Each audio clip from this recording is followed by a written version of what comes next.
الرحمن الرحيم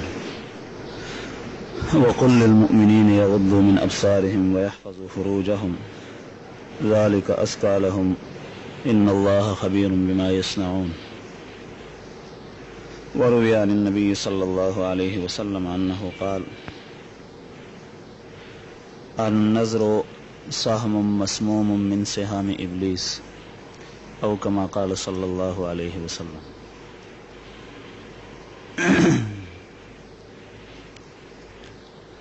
عزیزانو طالبانو او محترم مسلمانانو، شیطان چې څو وخت د الله جل شانه حکم ونه منلو او د هغې خلاف ورزي وکړه او الله جل شانه د اکرام د ځای نه او د درناوي د ځای نه وشړلو، هغه له الله حکم سو. الله جل شانه ورته فرمایلي د فرښتو سره اسجدوا لآدم، چې تاسو آدم ته سجده وکړئ. فرښتو وکړه او شیطان ونه کړه. چې کله شیطان الله جل شانه د هغه خپل مقام نه او د هغه خپل عالي منصب نه او د ښکلي ځای نه راوشړلو، نو بیا یې د الله جل شانه نه یو درخواست یې الله پاک ته وړاندې کړو: رب انظرني الى یوم یبعثون، ای زما رب ما ته مهلت راکې الى یوم یبعثون، داسې ورځې ته چې په کومه ورځ باندې به خلک د قبرونو نه پورته کېږي، خلک به د قبرونو نه پورته کېږي، هغه ورځ پورې ما ته مهلت راکړه. الله جل شانه ورته وفرمایل چې تا ته ما مهلت درکو الى یوم الوقت المعلوم، د یو معلوم وخت ورځې پورې. هغه ورځ کومه ده؟ بعضې وایي چې دا نه ده ښودلی شوي او بعضې وایي دې نه مراد د قیامت ورځ ده چې کله قیامت قایم شي، یعنې چې کله دا ټول دنیا ورانه شي،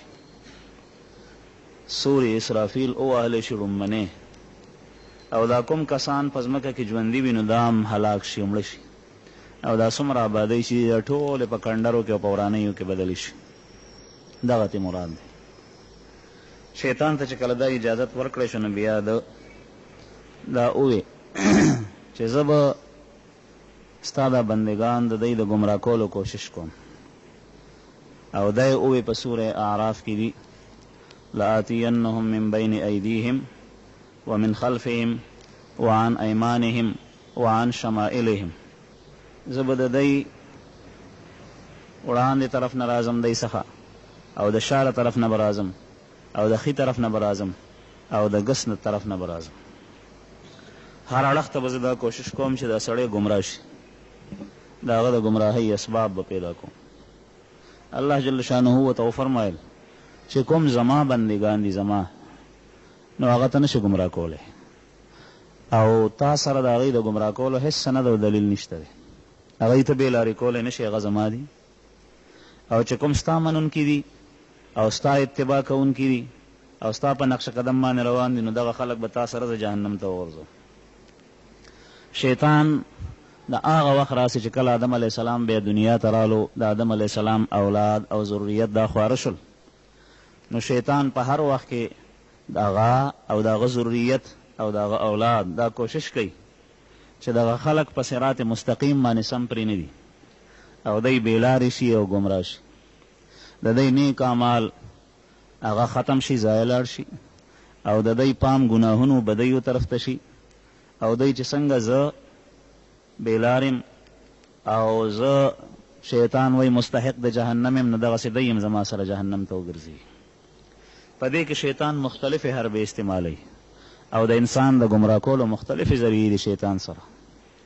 په دغه کې نبی کریم صلی الله علیه وسلم فرمایي یو نظر دی، نظر دا حدیث مبارک چې ما ستاسو په وړاندې بیان کو، پیغمبر علیه السلام فرمایي النظر سهم مسموم من سهام ابلیس، دا نظر د سترګو کتل دا یو زهریلا غشی دی د شیطان د غشو نه. شیطان چې خلک گمراه کوي او کومې حربې د هغې دپاره استعمالوي دا ټولې په منزله د غشو دي. یو سړی ښکار ته لاړ شي او ځان سره دی غشي یوسي، نو دی ښکار پسې غشی ولي او سمې دی چې کوم یو غشی په ښکار ولګېدو برابر شو، نو بس هغه ښکار د ده وي. بیا دغسې شیطان دا کوشش کوي په هر د ژوند په هر یو موړ کې او په هر ځای کې، که کور کې وي، که بازار کې وي سړی، که جماعت کې وي، که په لاره وي، که دی ناست وي، که ولاړ که روان وي، که چار سره خبرې کوي، که ځان ته وي، که په جمع کې وي، په هر ځای کې د ده جدا جدا حربې دي د سړي د ګمراه کولو دپاره. او کله چې د انسان په سوچ کې هغه د دغه چلونه نه وي نو دی پکې راګیر شي.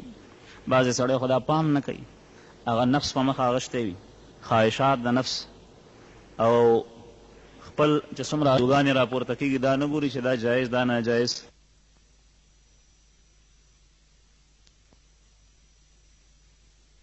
هغه نظر دی د انسان سترګې لګېدل په یو ځای باندې. النظر سهم مسموم من سهام ابلیس. او دا غشی د شیطان داسې دی چې دا زهریله غشی دی. یو عام غشی وي او یو زهریله غشی وي. زهریله غشی پخوا به چې دا غشي او دا تورې او دا نیزې دا به استعمالېدې، نو بعضې خلکو به دا توره دې ته به اوبه ورکړي او اوبه به یې د زهرو ورکړي. په اور کې به یې توره کېښوه او بیا به یې د زهر اوبه ځان سره ایښې وې، هغه ګرمه توره به یې راواغشته او د هغې غدار به یې په اوبو کې کېښودو، نو هغې به زهر راښکړي. هغه توره چې به په چا باندې ولګېده او ګزار به یې وخوړو چا یو ځل د هغې، نو بیا به د هغې نه رغېدو نه هغه زهر به د هغه بدن ته لاړل. دغسې غشی د هغې غشي څوکه چې به یې کله جوړوله نو هغې ته به یې اوبه ورکړې د زهرو، او د زهرو د هغې غشي نه به بیا انسان ډېر کم بچ کېدو. چې هغه به معمولي زخمي شي نو هغه زهر به د هغه بدن کې خواره شل. نو نبی کریم صلی الله علیه وسلم د حدیث مبارک مطلب دا دی چې د شیطان چې نور څومره ګزارونه دي او څومره چې د انسان د ګمراه کولو دپاره شیطان دامونه ایښي دي او دی چلونه کوي او دی څومره حربې استعمالوي، نو د هغې نه د بچ کېدو امکان شته. خو نظر چې کوم دی نو دا خلک ګڼي معمولي، او د دې نه بچ کېدل داسې مشکل لکه څنګه چې سړی د سهم مسموم نه او زهریله غشي نه نشي بچ کېدی. د دې طرف ته اشاره، د هغې بچ کېدل ګران. دویم دا چې دغه زهریله غشی د انسان په بدن کې دا اثر کوي، سریع النفوذ وي، زر اثر کوي دا، او هغه غوښه او د هغه بدن زر زر خرابېږي. دغسې نظر او غلط نظر یو ځای ته پرېوتل او پرېستل دا د انسان په بدن کې دومره نظر کوي چې د انسان د کلونو خواري هغه په سکندونو کې ضایع شي، دی پوه نه شي، هغه هر څه سین ته لاړ شي. نو ځکه نبي کریم صلی الله علیه وسلم خپل صحابه د دې نه بچ کړي. ماشومان دی هم د خپل نظر حفاظت کول پکار دی. یو ځل نبي کریم صلی الله علیه وسلم سره د حج په موقع باندې د خپل تره زوی د حضرت عباس رضی الله عنه زوی حضرت فضل د عبدالله ابن عباس صاحب ورور، هغه په سورلۍ باندې پیغمبر علیه السلام سره سورو. دغه وخت کې نبی کریم صلی الله علیه وسلم ته یو زنانه راله، خلکو به تپوسونه کول نه مسایلو. هغه زنانه تپوس کوي او ورسره ماشوم چې یا رسول الله د دې ماشوم حج شته او که نه د ده حج کېږي. نو دغه وخت کې نبی کریم صلی الله علیه وسلم سره خپل تدرز وی چې هغه هلک وله او وړوکی دی، هغه ناستو په سورلۍ باندې، نو د هغه مخ پیغمبر علیه السلام هغه طرف ته واړولو چې هغه زنانه کوم پلوه د هغه ډډې نه بل طرف ته واړولو، ته دې پله مه ګوره. نبی کریم صلی الله علیه وسلم دومره احتیاط کړی دی. نن سبا دا نوي خلک دی ته چې دا خبرې وکړي نو دی وایي زړه صفا ساتل پکار دی، او سترګې لګېدل دا دومره غټ شی نه دی. د معززو د سترګو ګناه بیله ده، د زړه ګناه بیله ده، د لاسو ګناه بیله ده، د ژبې ګناه بیله ده. یو سړی چې د اجنبیې زنانه سره چې پردۍ زنانه وي د هغې باندې سترګې قصدنه مدن پرېستې، نو دا د سترګو زنا ده او د سترګو ګناه ده، اگر که دی په زنا کې نه مبتلا کېږي. او چې بیا د هغې سره خبرې وکړي نو دا د ژبې ګناه ده، او چې کله یې لاس ولګول نو بیا دا د لاسو ګناه ده، او چې کله په خپو باندې هغه غلط ځای ته تلل وکړل نو دا د خپو زنا او د خپو ګناه ده. او بیا انسان د هغې نه پس په زنا کې مبتلا کېږي او که نه دغه ګناهونه یې د اعضاو کېږي. نو دا د هر یو څیز چې کوم دی نو خپله ګناه، یو سوی زن او بدګماني وي او یو احتیاط وي.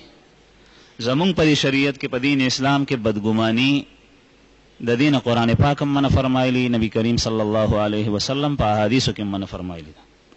په چا باندې مو بدګماني نه کوي. یو سړی دی مثلا او د هغه تلل، د هغه ناسته ولاړه، د هغه چال، د هغې نه ته اندازه ولګوي چې دا سړی خو جوړ غلا ته روان دی او دا سړی خو داسې انداز باندې اخوا دیخوا کېږي په لاره، ده خو جوړ شراب څکلي دي، نشه یې کړي ده، حالانکې تا لیدلی نه دی. دې ته سوی ځوان وایي، بدګماني. او یو دی احتیاط. نو سوی زن او بدګماني زمونږ شریعت او زمونږ دین د دې اجازت نه ورکوي. د چا په باره کې به ګمان بد نه جوړی.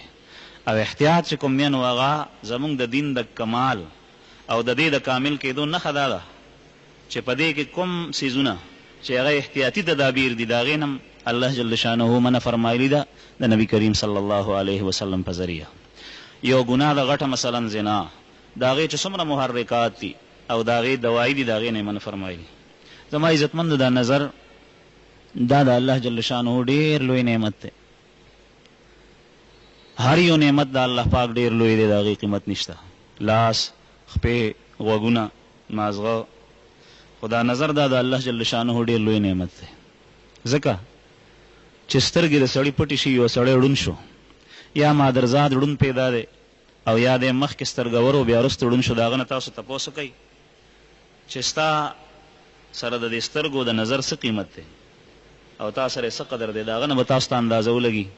هغه وایي ټوله دنیا را باندې توره تیاره ده او د دنیا په هېڅ خوند باندې نه پوهېږم، خپل اولاد نشي لیدی، خپل خپلوان نشي لیدی، خانه کعبې ته لاړ شي هغه نشي لیدی. هېڅ یو څیز داسې ځایونه چې د هغې کتلو کې انسان ته فرحت او سرور حاصلېږي او د دنیا آخرت ګټه پې حاصلېږي، هغه نه ویني، د دنیا خوندونه نه ویني، هېڅ یو څیز باندې دی نه پوهېږي. مخې ته یې هر وخت توره تیارې وي، بس که ورځ وي او که شپه وي په ده باندې تیارې وي 24 ګنټې. نو دی د دنیا په خوند باندې نه پوهېږي. یو سړی دی د هغه سره لاس نشته، خپې نشته، دا نعمتونه په خپل ځای باندې دي، لیکن دی تا یو ځای کې کېنولو، دی په میلونو باندې چې مخکې ته څه شی نه وي هغه ورته ښکاري هر څه، ښي طرف ته ګس طرف ته وړاندې رستو هر یو شی دی ویني او په هغې باندې دی خپل نفس چې کوم دی نو زړه خوشحالوي. دا د الله جل شانه لوی نعمت دی او په دغه سترګو استعمالولو باندې الله پاک ډېر لوی اجرونه م ورکوي. حدیث مبارک کې راځي چې چا خپل مور او پلار، کوم یو سړی چې خپل مور او پلار ته د مهربانۍ او د رحمت په نظر باندې وکتل، ده ته الله جل شانه د حج او د عمرې ثواب ورکوي.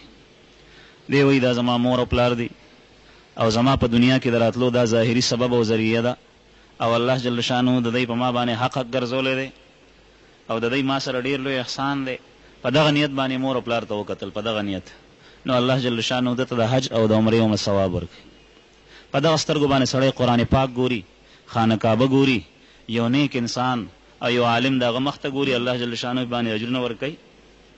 نو دا ډېر لوی نعمت دی. سترګې د دنیا څومره ضروریات دي هغه مونږ په دې سترګو باندې کوو.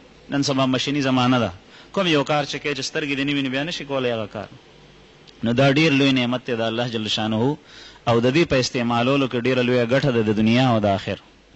لیکن که دغه سترګې انسان غلط استعمال کړي نو بیا د هغې وبال او د هغې سزا هغه هم ډېره زیاته ده. د هغې سزا هم زما عزتمند بیا سخته ده او کله کله دغه سترګې انسان د کوم ځای نه کوم ځای ته بوځي. یو واقع مې د خپل استادانو نه اورېدلي وه، کتاب کې مې چېرته نه لیدلي. زموږ یو استاد محترم دا واقع بیانول راته چې یو سړی په مصر کې په جومات کې به اذان کولو. هغه زمانه کې لوډ سپیکرې نه وي او اذان به مؤذنین کولو د جومات د پاسه په میزنه کې یو مناره به بېله جوړه وه د اذان دپاره، هغې ته به میزنه وي، هغې ته به بانګي او مؤذن وخت هلته به بانګ وي. د زمانو راسې هغه بانګ کولو په هغه جومات کې، د جومات سره یې کارو، د دنیا د ولیبو نه نو خبر. یو ځلې په هغه مناره کې میزنه کې دی بانګ ته وختو او د هغې جومات سره متصل مخامخ چې کوم په د مخ ته د یو نصراني کور و، د هغه نصراني کور د هغې نه ښکارېدو. د هغه نصراني په کور کې د هغې یو لور وه، په هغې باندې د دغه سړي د دې مؤذن نظر پرېوت. هغې ته یې په قصد او ارادې سره وکتل د هغې په محبت کې دی ګرفتار شو او بیا چې کله د هلته نه راکوز شو نو بیا هغه نصراني کور ته لاړو، دروازه یې وټکوله. هغه جنۍ دننه نه اواز کوي چې څوک؟ ورته وایي چې زه فلان کې یم. وایي څه کار دی؟ وایي تا سره نکاح کول غواړم. هغه ورته وایي چې دا خو زما پلار زما مشر دی، زما سرپرست دی، هغه نه تپوس وکړه.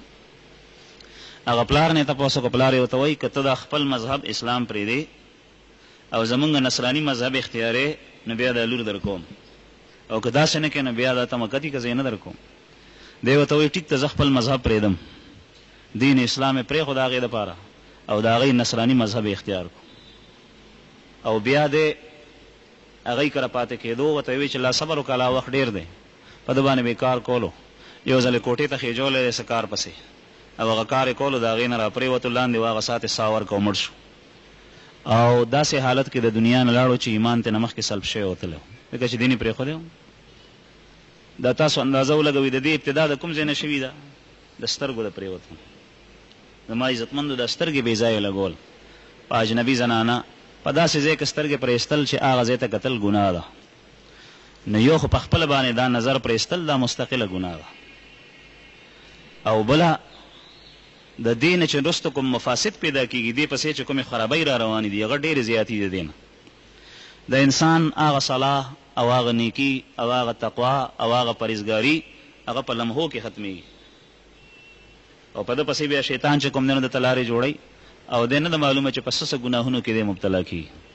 د دې زما عزتمندو بهترین علاج دا دی چې انسان یو داسې ځای چې هلته کې د ده سترګې غلط استعمالیږي هغه ځای ته نه ځي، د هغې نه ځان ساتي.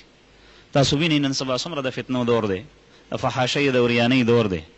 ښځې بازارونو ته راوځي، پړونه یې نه دي په سر او بې ضرورته خاوندان شته، نو دا د هغې ګناه بیله ده. که چېرې ته د هغې سره په دې کې ملګرتیا کې او ته هم هغه ځای کې ګرځې نو ته د هغې سره په ګناه کې یک امان ته شریک بې ضرورته ولې ځې ته. او بیا د هغې لباس د هغې هغه حالت داسې دی چې هغه شیطان ته هغه ساعت دعوت ورکول دی. نو د داسې ځای نه ځان ساتل پکار دي. دویم که چېرته مو ضرورت پېښ شو او سړی بازار ته ځي مثلا لابودي ده او تللی ضروري دي، د دې نه بغیر بل صورت نشته دی، د ژوند ضروریات به پوره کوي، نو چې بیا ځي سړی نو بیا ښکته کتل پکار دي. نبی کریم صلی الله علیه وسلم په باره کې د دورې حدیث طالبانو ته معلومه د شمایلو کې راځي چې د پیغمبر علیه السلام ټول نظر به ښکته و، ځمکې ته به یې ډېر کتل او پورته به یې کتل کم. دغه وجه د تاسو د قرآن کریم په دې آیت باندې نظر واچوئ، دا کوم چې ما مخکې تلاوت کو چې شیطان د الله جل شانو په مخ کې دا ویلي و چې یا الله زه به ستا د بندګان د دوی د ګمراه کولو دپاره مخکې نه م راځم، شاره طرف نه به راځم، ښي طرف نه به م راځم او ګس طرف ته به م راځم. او جهاد دي سته طرفونه شپږ دي، د څلور ذکر کړي دي، دوی نه دي ذکر کړي، یو فوق او یو تحت، د بر نه او د لاندې نه دی نه دي ذکر کړي. نو مفسرین وایي علما بعضې محققین چې دې کې دې طرف ته اشاره ده چې د دوو غاړو نه دی نشي راتلی، د پورته نه سړی نشي ګمراه کولی او د لاندې نه سړی نشي ګمراه کولی. البته که سړی په لار روان پورته ګوري نو بیا خو احتمال دا دی چې چا سره ټکره وخوري او په داسې ځای کې پروزي مثلا چې هغه د ده د نقصان باعث وګرځي، نو پورته کتلو کې خو نقصان دی، ښکته کتی شي ځان بچ کولی شي دی. چې کله انسان ښکته ګوري نو دی به د ډېرو مفاسدو نه بچ شي. هغه ګندګۍ او نجاسات او خبایث چې په بازارونو کې دي د هغې نه به ته محفوظ وي، ستا په زړه باندې به په مزغو باندې به د دې غلط اثر نه وي او د هغې نه سړی بچ کېدی شي. او دا د شیطان دوکه ده، دا بعضې سړی چې وایي چې ښکته ګورم نو بیا ما ته لار نه ښکاري. د دلته نه سړی روان دی د جومات د دروازې نه ځان وباسي او دې ځای نه دومره لرې یو نظر وکتل او بیا دې ښکته ګوري نو بیا دروازې ته به دی نیغ په خپله باندې ځي او د هر څه نه ځان بچ کولی شي. نو انسان بچ کېدی شي، دا د شیطان یو غټه دوکه ده. معززو یو دا خیال ساتل پکار دی چې کوم یو سړی مثلا نن پورې که چېرې دې کې مبتلا او نن نه پس دا په ښه اراده وکړي چې زه به بې ځایه خپل نظر نه لګوم. که یو سړی ډېر دینداره دی او دی ډېر مثلا اوراد او وظایف او نیک اعمال کوي لیکن دی په بدنظرۍ کې مبتلا دی، نو تاسو ته پته ولګېدی چې د هغې نقصان په لمحو کې وي، لمحو کې سیکنډونو کې د هغې د نقصان پته لګي. د دې نه خپل ځان په خپل وس سره بچ کوئ په زوره. په ابتدا کې دا نظر راښکل او ښکته کول دا ډېر زیات ګران وي، خو بیا وروسته د دې لذت او خوند دومره وي چې بیا څومره نظر ښکته کوي او ټیټ ګوري او هغه خپل خواهش باندې عمل نه کوي نو دومره انسان ته د هغې خوند او د هغې لذت او د هغې ذایقه محسوسېږي. د افغانیان د چای څکي په هغې کې چیني نه اچوي، په اوبو کې پاڼې واچوي، بس پی پکې ني، چینی پکې ني، هېڅ شی پکې نه وي، د هغې خوند ني. په ړومبي ځل باندې چې هغه چای چاته ورکې نو هغه چې ته نه ګوټو کړي نو زر هغه پیالۍ کېږي چې زه یې نه شم څکلی، ترخې زهر وي. او چې کوم یو کس بیا یو ځل څکل شروع کړي نو بیا هغه 12 پیالۍ او 14 پیالۍ. زمونږ سره یو ملګری و هغه ماسخوتن 14 پیالۍ چای څکلی او نری تیلی وچ، او هغه ته په دې کې بیا خوند او لذت وي. هغه چې منې کړي نو هغه نه منې کېږي د هغې نه. دا ولې؟ په ابتدا کې هغه تریخ او وروسته بیا د هغې یو لذت او خوند وي. کله چې په ابتدا کې ته خپل نظر محفوظ کې او دا بچ کې نو د هغې به تکلیف وي او مشقت به وي خامخا، او هغه تریخ په سړي باندې لګي. او چې کله خپل عادت وګرځوي یو ځل 2 ځله 3 ځله بیا به الله جل شانه ستا په دغه فعل کې دومره خوند او لذت واچوي چې تا ته بیا په کوزو سترګو باندې تلل او نظر لاندې ګرځول په دې کې به تا ته خوند محسوسېږي او په هغې کې به هغه شی نه وي. یو زما عزتمند مجاهده پکار ده. والذین جاهدوا فینا لنهدینهم سبلنا. الله پاک فرمایي کوم سړی چې مشقت په ځان باندې تېروي نو موږ هغه ته لار پرانیزو نو بیا به الله جل شانه دا نعمت درکوي چې زړه به دې صفایي. دا زمونږ د طالبانو چې حافظې کمزوري دي او ذهنونه یې کمزوري دي نو زه خو طالبانو ته دا وایم یو غټه وجه دا ده چې زمونږ د سترګو د نظر حفاظت نشته. د سترګو په لار باندې چې دې باندې کوم ګند دننه ننوځي مزغو ته او زړه ته، د حافظې او د ذهن تعلق د انسان د قلب او د مزغو سره دی، زړه سره او د مزغو سره. هغې ته چې کوم ګند ننوځي نو هغې سره یې د زړه ځمکه او زمونږ د مزغو هغه پټۍ او هغه ځمکه هغه یې ضایع کړي، د هغه فصل نه زرغونوي. او چې کله انسان د دې ګندونو نه خپل سترګې بچ ساتي محفوظ نو بیا د زړه هغه ښیښه هغه صفا ده او د مزغو هغه ښیښه صفا ده، هغه لوح په هغې باندې چې بیا څومره الفاظ تر انباسي هغه باندې نقش کېږي. چې کوم یو سړی د سترګو حفاظت کوي نو د هغه زړه ته یو خبره او یو لیک او تحریر داسې پروزي چې دی به یې نه باسي او هغه به دغه کېږي. زمونږ د اکابرونو داسې واقعات موجود دي. بعضې به په بازار باندې تېرېدل نو په دې غوږونو کې به یې ګوتې ورکړې وي او د دې وجې نه چې وایي زه د چا خبرې اورم نو زما یېرېږي نه بیا، او چې په سترګو باندې څه شی وینم نو هغه مې بیا له سترګو نه ځي نه په مزغو باندې نقش کېږي. ده نو چې څومره انسان دا سترګې بې ځایه استعمالوي دومره هغه لوح او هغه ښیښه او هغه تخته چې کوم دی نو هغه ګنده کېږي. د بچ کېدو په وخت کې یو دا کوشش پکار دی مجاهده چې کوم ځای کې بې ځایه نظر ستا سترګې لګي او خطرې وي نو هلته علاج د دې دا دی چې زر به هغه سترګې راکاږي. یو دویم د الله جل شانه نه به دعا غواړي د استقامت چې یا الله زه عاجز یم کمزور یم او زما نفس په ما باندې قوي او غالب دی، زه دا کوشش کوم ته ما په نفس باندې غالب کړي او زما دا نفس مغلوب کړي. یوسف علیه السلام ته د ګناه دعوت ورکړی شو، تاسو ته واقع معلومه ده په سورې یوسف کې، او دروازې ټولې بندې شوې وې او هغې ته تالې لګېدلې وې. یوسف علیه السلام 2 کاره کړي، یو د الله جل شانه نه دعا اغوستې وه او دویم دا چې منډه کړې وه ور طرف ته، ور بند هغې ته تاله لګېدلي او چې په کوم ور باندې تاله لګېدلي وه هغې نه بهر ته څنګه وځي. لیکن د انسان خپل وس دی، د خپل وس کړی یوسف علیه السلام هغې طرف ته منډه کړه او د الله پاک نه یې دعا وغوسته چې څنګه یې منډه کړه او دعا یې وغوسته نو الله جل شانه ورته هغه ورونه پرانیستل او یوسف علیه السلام ته محفوظ په حفاظت سره بهر راووت. زما عزتمنو د یونس علیه السلام په باره کې قرآن پاک کې راځي چې کله د سیند ته وغورځېدو مهي وخوړو، د مهي په خېټه کې پروت و نو په ده باندې ډېرې زیاتې تیارې وې.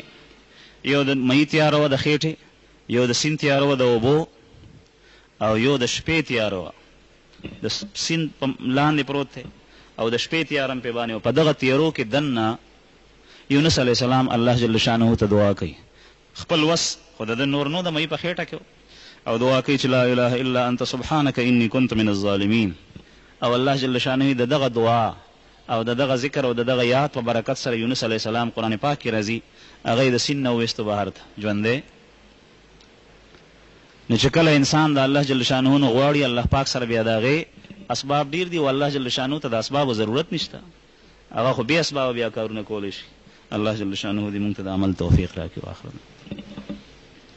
اللهم امين. الحمد لله والصلاة والسلام على خير خلقه محمد وآله وصحبه.